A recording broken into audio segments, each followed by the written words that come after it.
Bismillah.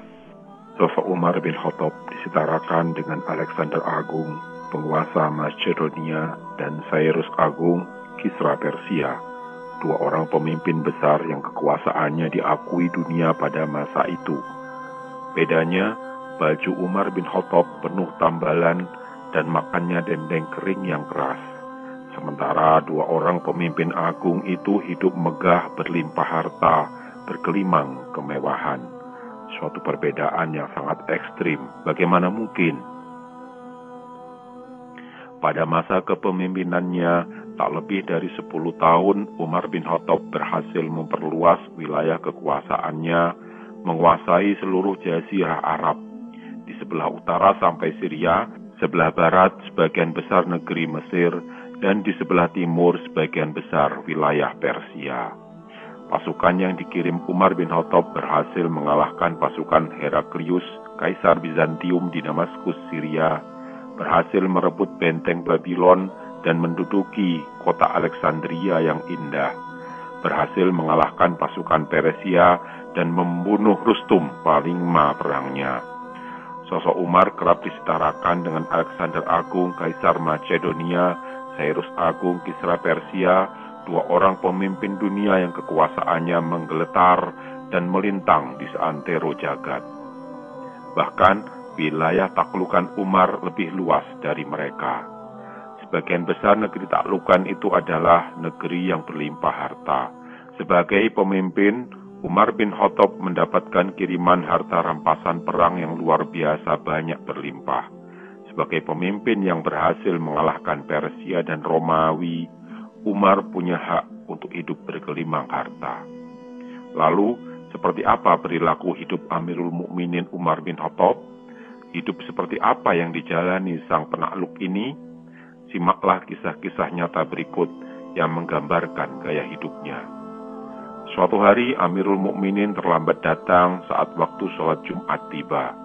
Dia bergegas menuju lokasi sholat Jumat. Dia memakai pakaian dengan 21 tambalan, sedangkan baju dalamnya adalah baju yang masih belum kering. Sebelum naik mimbar, dia menyempatkan diri untuk memohon maaf kepada jamaah atas keterlambatannya. Dia berkata, "Pakaianku ini telah menghambatku untuk datang lebih cepat menemui kalian. Aku menunggu pakaian ini kering karena tak punya lagi pakaian selain ini." Al-Ahnaf bin Qais berkata, "Ketika kami tengah duduk di pintu rumah Umar, lewatlah seorang pembantu perempuannya. Ada yang berkata, 'Orang itu adalah budak Amirul Mukminin.'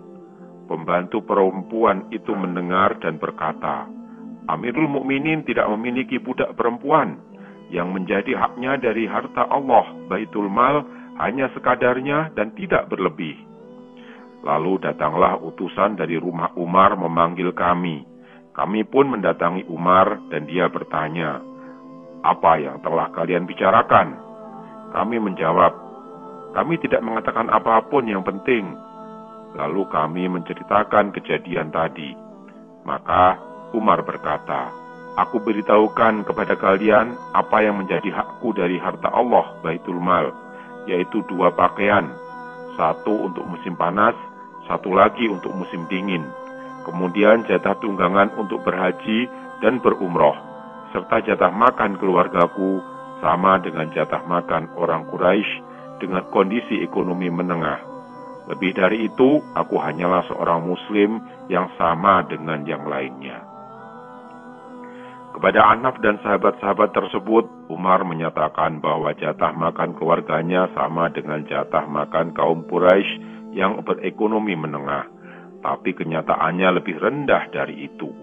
Itulah kesaksian para sahabat seperti yang disampaikan oleh Hafs bin Abi al-Ash ketika datang berkunjung kepada Umar. Waktu itu Amirul Mukminin hendak makan dan mengajak Hafs makan bersamanya. Setelah melihat makanan yang disantap Umar adalah dendeng yang kering dan keras, Hafs berpikir tak ingin menyusahkan diri untuk menelan makanan itu. Tak ingin merusak lambungnya karena makanan yang susah dicerna. Maka dia menolak ajakan Umar dan berterima kasih atas tawarannya. Umar bertanya, Apa yang membuatmu menolak makanan kami? Dalam situasi seperti itu, tak ada pilihan lain bagi Hafs selain menjawab dengan jujur. Itu makanan yang kasar dan keras. Aku akan pulang ke rumah dan menyantap makanan yang lunak yang telah disiapkan untukku. Mendengar pengakuan Hafs, Umar berkata, "Demi zat yang jiwaku berada dalam kekuasaannya, jika tak takut kebaikanku akan berkurang, niscaya aku akan menemani kalian menikmati hidup. Jika mau, aku bisa menjadi orang yang paling lezat makanannya di antara kalian, paling mewah kehidupannya dibandingkan dengan kalian. Aku adalah orang yang paling mengerti tentang makanan yang lezat ketimbang mereka yang memakannya. Namun, aku tinggalkan semua itu demi hari akhir kelak, ketika para wanita yang sedang menyusui akan meninggalkan bayi susuannya dan wanita hamil akan melahirkan kandungannya dikarenakan kepanikan mereka. Aku ingin menyisakan kenikmatanku untuk hari akhir itu karena aku pernah mendengar firman Allah Azza wa Jalla. A'udzu billahi minasyaitonir rajim. Azhabtum thayyibatikum fi hayatikumud dunya wastamta'tum biha. Kamu telah menghabiskan rezekimu yang baik dalam kehidupan dunia saja dan kamu telah bersenang-senang dengannya. Surat Al-Ahqaf ayat 20. Ummul Mukminin Hafsah putri Umar berkata kepada ayahnya setelah berhasil menaklukkan musuh dan mendapatkan harta yang banyak bagi kaum muslimin. Seandainya engkau mau memakai pakaian yang lebih lembut dari yang engkau pakai ini, makanan yang lebih enak dan lembut dari makananmu ini, sebab Allah telah meluaskan rezeki untukmu dan melimpahkan banyak kebaikan. Umar berkata, "Wahai putriku, mengapa engkau ingin menggoda ayahmu dan bukan menasihatinya? Aku ingin bertanya kepadamu, pakaian apa yang paling istimewa yang dipakai oleh Rasulullah di rumahmu?"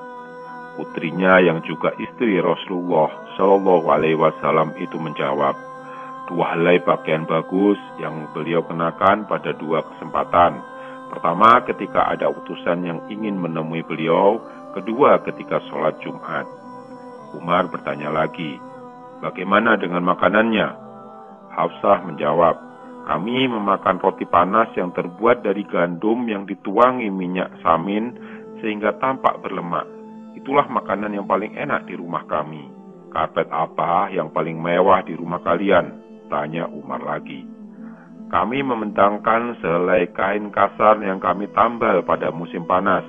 Pada musim dingin kami hamparkan separuhnya dan separuh yang lain kami pakai selimut," jawab Hafsah.